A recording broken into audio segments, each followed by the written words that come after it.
Thank you, Kathy. I appreciate that very much. Can you guys hear me okay? Yeah. Yeah, good. Good morning. Good morning. As gentle and quiet as Kathy is, I'm not. You know that. So it's so good to be here with you guys. I came in all wrapped up in a shawl, but the heat has turned on, so I'm kind of sweating now a little bit, but I'm all good to go. Can you believe it's the fourth Sunday of Advent already? I was here 3 weeks ago to do the first Sunday of Advent. And it just seems like, fourth Sunday, and we're already here. We're talking about the Christmas and the end of the year and 2025, and it's blowing my mind. And I just was hoping that somebody else was feeling the same way as I was. So thank you for nodding if you were. When we started this journey 4 weeks ago, I talked to you a little bit about what are we going to create for this Advent season, right? Nobody ever asked me that when I was growing up in the traditional church. They never said, Kathleen, it was, Kathleen, what are you giving up for Advent? You're not having chocolate, don't ask for chocolate, whatever it was that I was going to give up that particular year. And it was always a time of sacrifice and the baby was coming, baby Jesus was coming, and they built up the excitement. And to be very honest with you, I was more excited about Santa coming than baby Jesus, really. But you know what I mean, right? It's a time of waiting, kind of preparing. So is there anybody here who has really been preparing for this rebirth of your divine identity in the last few weeks? Yeah, a little bit. Good. Yeah. That's what we believe in Unity, right? Is that it's not about a baby actually physically arriving, right? We believe that the Christ presence exists within each and every person. And so every Advent, we can prepare to kind of rebirth that divine identity and maybe claim it a little bit more than what we've done for the rest of the year. I know when I'm really on my game. You know what I mean, right? When I'm really on my game and I'm out in the real world and I'm really claiming that divine identity, nobody does me wrong. I forgive easily. I let people cross in front of me on the highway. I don't chase after them after they do that. I don't do that anyway. But you got my point though, right? But when I'm not on my game, when I am not coming from that awareness that the Christ presence is always within me, it doesn't go away. It doesn't ebb and flow. That's good news and bad news, folks, because if we all have the Christ presence within us, it means we're connected to everybody. No exceptions. Right? And if we're connected to everybody and there's no exceptions, then wow, there are a few people I would like to talk to about being connected to, right? But that's what I believe. I believe that the Christ presence is within all of us. So if it doesn't ebb and flow, if this bond, this connection, whatever you want to call it, doesn't break, what is it then? What makes me feel really, really on my game sometimes and really not so much at other times? And it's my awareness. I can slip into that human awareness where everything outside of me bothers me. Everything seems to be chaotic right now. Can we all agree on that? It doesn't matter what your thought process is, what your beliefs are in any way, shape, or form. Can we agree that everything seems chaotic? And if it seems chaotic, then it's pretty easy to slip into that thought process of we are separate beings. So I'm here to remind you today, what if we're not separate? And I mean all living beings, everything, the planet, the trees, the rocks, the everything is of God, right? Everything is from source. Whatever word you use, God is not an old man in the sky looking down. I don't believe that. I believe there is a Christ presence and energy inside of me, and it I can share it with others. We sang This Little Light of Mine, right? What does that mean? It's a cute little song for kids to sing, but at the same time, what if I really let my divine light shine? That is what this world needs more than anything else right now.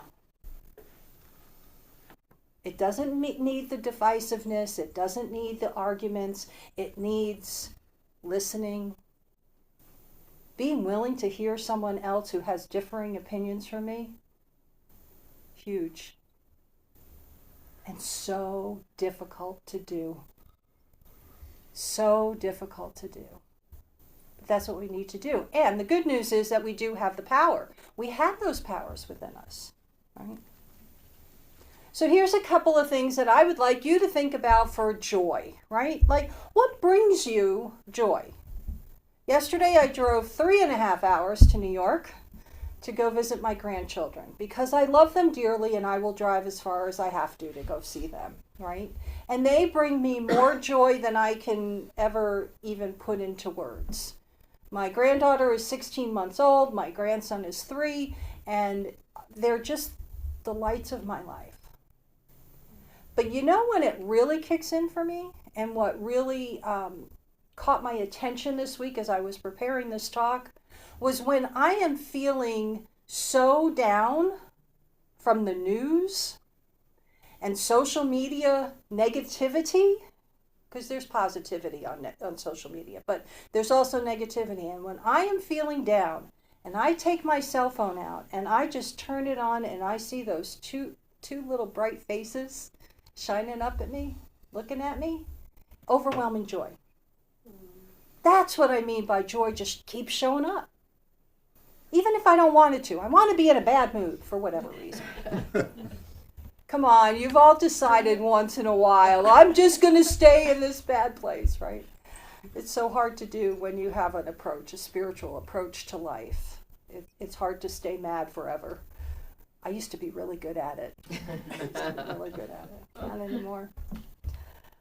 So think about this, what brings you joy?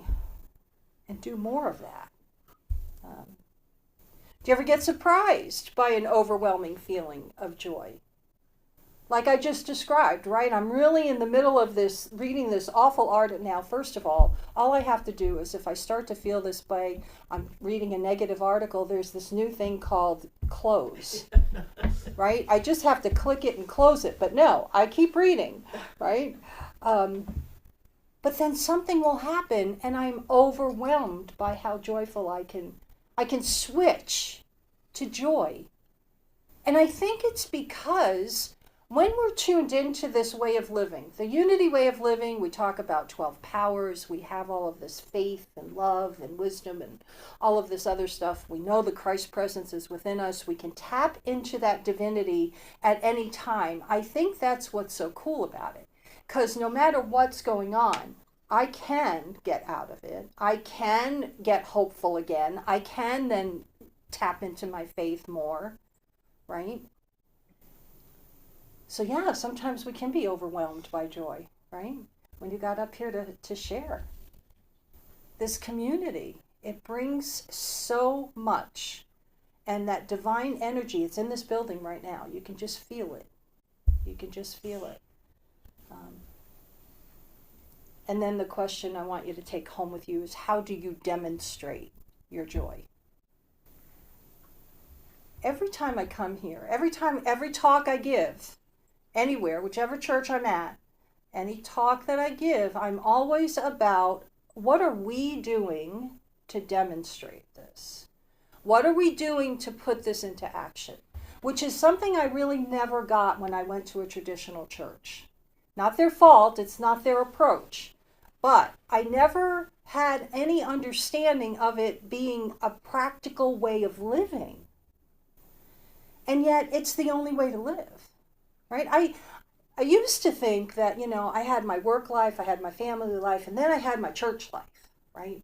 And I would go to church, and I would do what I was supposed to do, and I would kneel when I was supposed to kneel, and I would stand when I was supposed to stand, and I would sing, blah, blah, blah, and then go home, and I would fight with my family for 6.5 days.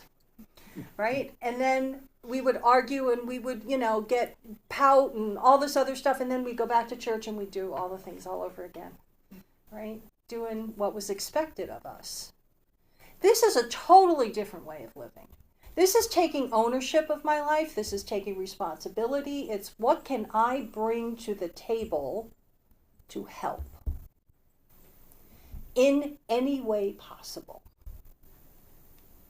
Is it fair to say the world could use that? Yeah. But notice how I'm not saying that they should do something or they should do something.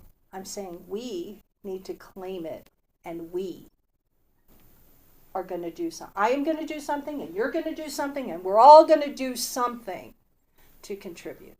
And when it all adds up, that energy goes out like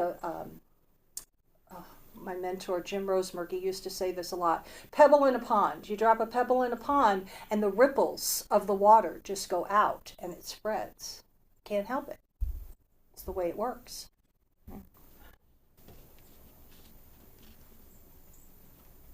So I'm doing some reading for preparing for this talk. How do I want to talk about joy showing up and all of this other stuff? And I read the Daily Word that Kathy read for us this morning. And my Advent journey leads me to joy. And what it said here is, joy is the welcoming of unconditional love. And the deep knowing it is the birthright of all the world's beings. I'm going to say it one more time. The focus here is unconditional love. Joy is the welcoming of unconditional love and the deep knowing it is the birthright of all the world's beings. Do you notice how it doesn't say all the world's beings except and then a group of people?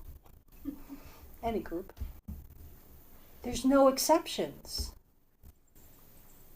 That's part of my ministry mission statement, right? All are welcome, all are included, no exceptions.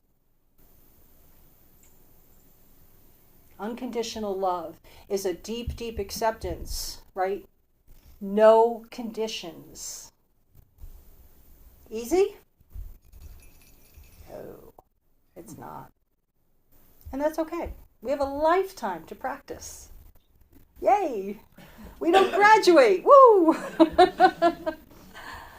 So then I start, this is what happens to me, right? So I start to think about, what am I going to talk about? What am I going to get them to think about? And then I start going down rabbit holes. And so joy is the welcoming of unconditional love. So I wanted to look into this thing about unconditional love. Ram Dass is quoted as saying, unconditional love really exists in each of us.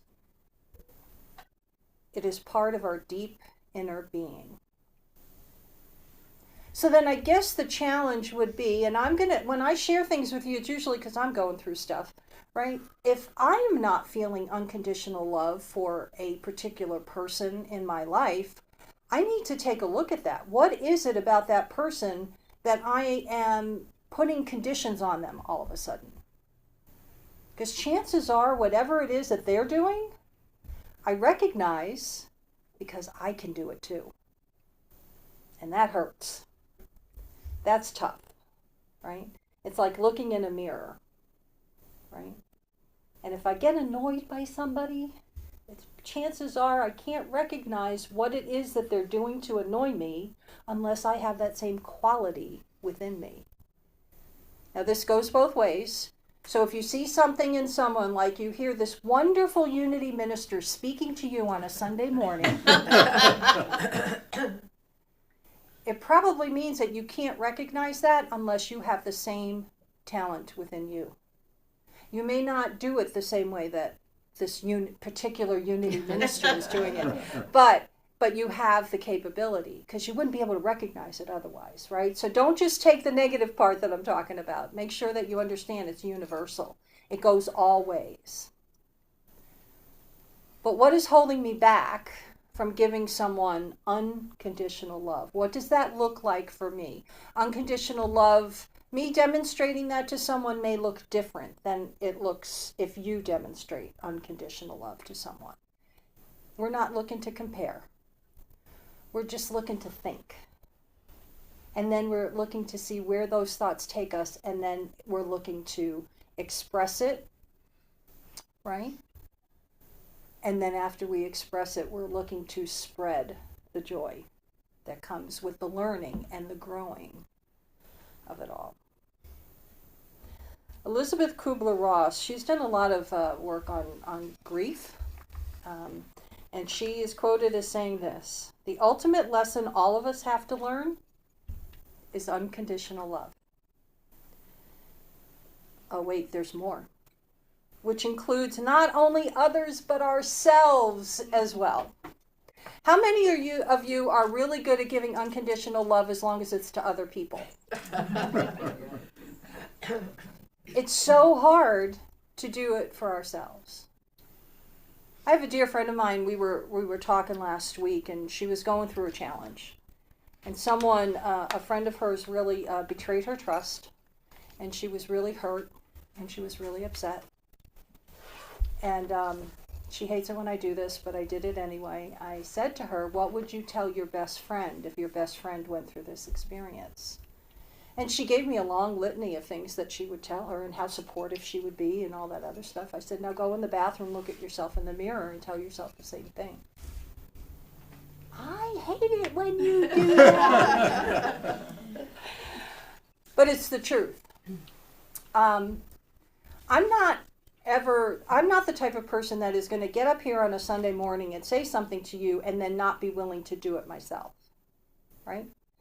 I am not the kind of person to get up here and pretend that everything is butterflies and rainbows when it's not always butterflies and rainbows.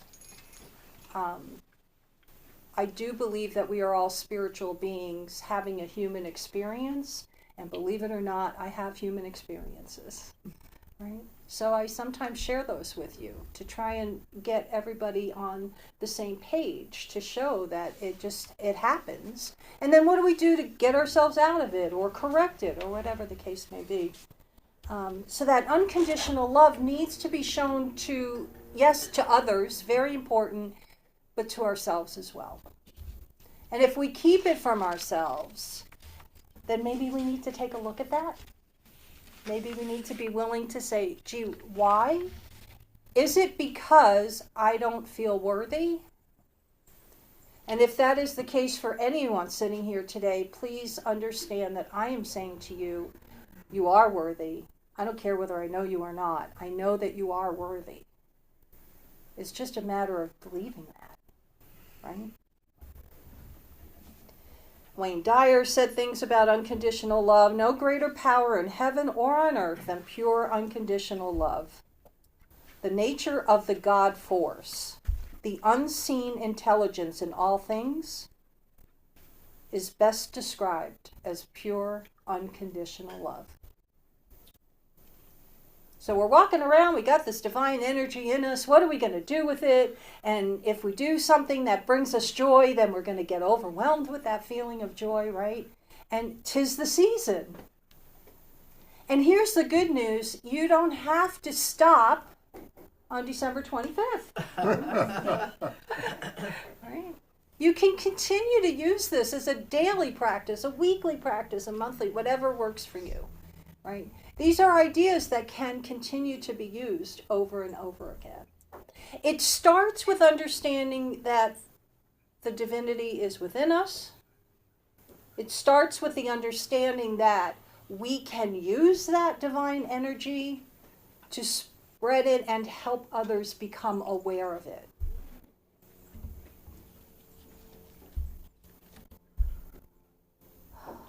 Buddha said, we are shaped by our thoughts. We become what we think. When the mind is pure, joy follows, like a shadow that never leaves. I love that. I absolutely love that.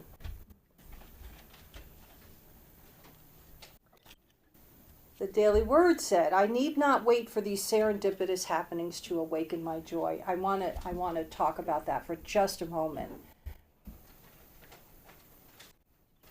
for anyone that might practice setting New Year's intentions, right? Used to do that every year.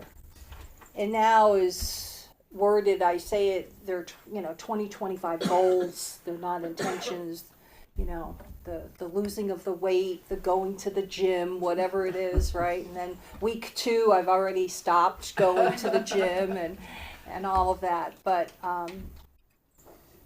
I don't have to wait for circumstances to be perfect in order to put any of this into action. Little things, big things, it doesn't matter. We can start any time we want, right? Have you ever heard the phrase, you can start your day over at any time? Friday, I had a day like you wouldn't believe at work, and by 9 a.m. I was ready to quit. The whole job, just give it up completely. None of the computer equipment was working. Do you know what that feels like? Yeah. And every program that I signed into was asking for my email and my password again, which it's not supposed to do because I'm already signed in, and nothing was working. And I made a mistake, and that mistake was complicated by another mistake. It's like that snowball going down the hill, And I remembered at like 5 after 10 in the morning, I'm like, oh, I can start my day over again. So I just sat at my desk and I took a couple of deep breaths. I closed my eyes so I couldn't see the computer. And I just took a couple of deep breaths. I'm like, okay, we're going to start over. And somehow that helped. Somehow I was able to go, okay, I'm signing in. I shut everything down, turned everything back on, and it all worked. Those little computer gremlins, those little computer gremlins were really hard at work on Friday. But it doesn't matter if it was the computer or if it was a relationship with a family member or whatever. It doesn't matter what the circumstances are. It really doesn't matter what the details are. It matters that I'm using the principles and I'm sharing with you. It's use the principles. Use what works for you. You'll tune into different things. That trick that I use for starting my day over may not work for you, right? But it might. And if it does, that's wonderful. But if it doesn't, you keep trying new things. So to tie this all up together before we go into meditation, to tie this all up is this. If we are all connected to God, to the one power, the one presence in the universe, and there are no exceptions, and the power doesn't get any, or the connection rather, doesn't get any stronger, and then it gets weaker, and then it gets stronger. If it's as strong as it can be, then we can all safely say in this room, we are as close to God as we're going to get. Well, that's pretty wild. I believe that to be true. If we are as close to God as we are ever going to get, then why do I sometimes not feel connected at all to either people or to God? And the reason has always come back to me as, it's my awareness. And that's all I need to focus on. To once again remember that I am already connected. I don't have to do anything to connect. I don't have to take that little charger and plug it in and then say, okay, I'm here, God, come get me. I don't have to do any of that. There's no separation. And to be honest with you, that's how joy keeps showing up for me. Every time I remember. I'm a spiritual being having a human experience. I believe we all are. And when I remember on a human level that I'm already connected, I already feel 100 times better. Let's take some of this into meditation. And so it is. Amen. Okay. I'm going to invite you to get comfortable wherever you are. And just, take a couple of deep breaths. Just start with that. If you feel comfortable doing so, you can close your eyes. You don't have to. But just breathe in and breathe out, and feel the energy moving inside of your body.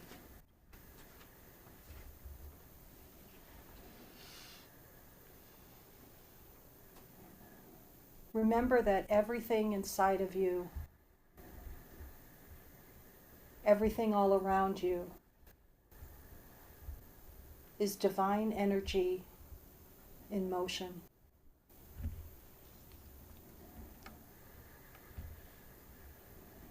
May the words that I speak now be the words of your own heart.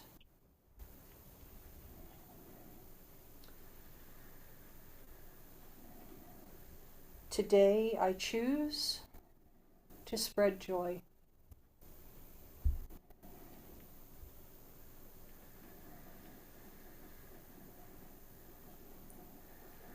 I allow divine joy to be birthed in my mind and body.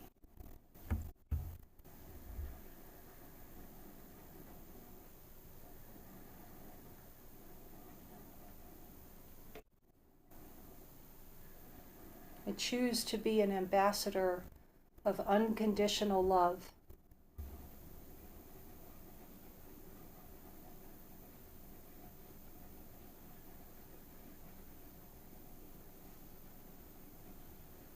And I feel joyous anticipation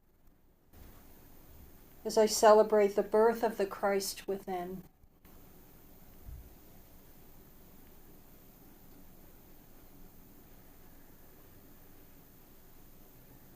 Because I am divine joy in expression.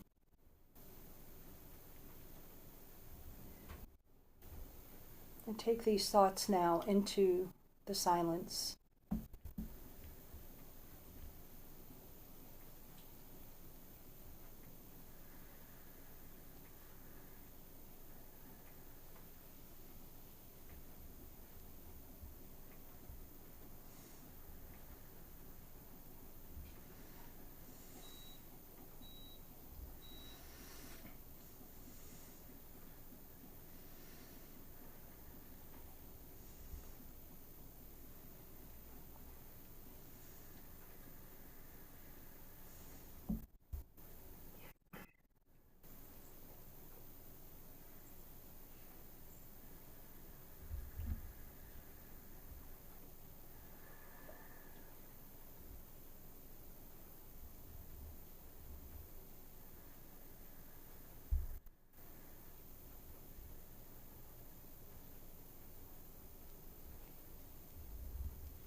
There is a wonderful feeling within me now. This feeling of joy, contentment, a full heart, a tranquil mind.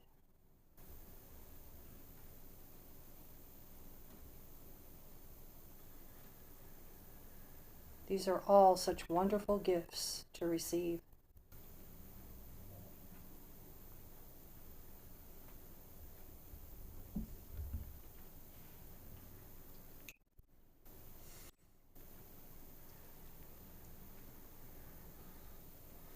Today I choose to be an ambassador of unconditional love.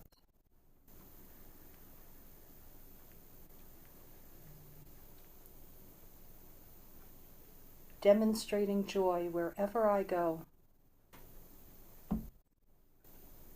regardless of what is happening around me.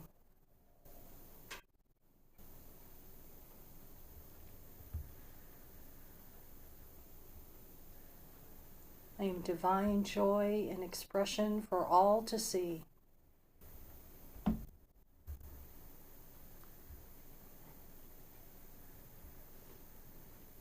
I am grateful to know this as my truth. and to understand just how powerful it can be.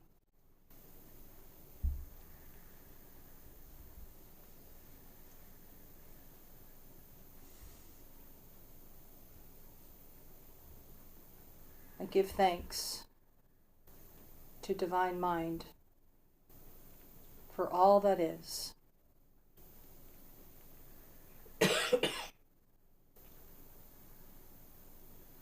And so it is. Amen. Before you open your eyes, first take a couple of deep breaths. Start to bring your attention back to where you are, in front of the computer screen or in this building. Take a few deep breaths, and when you're ready, you may open your eyes.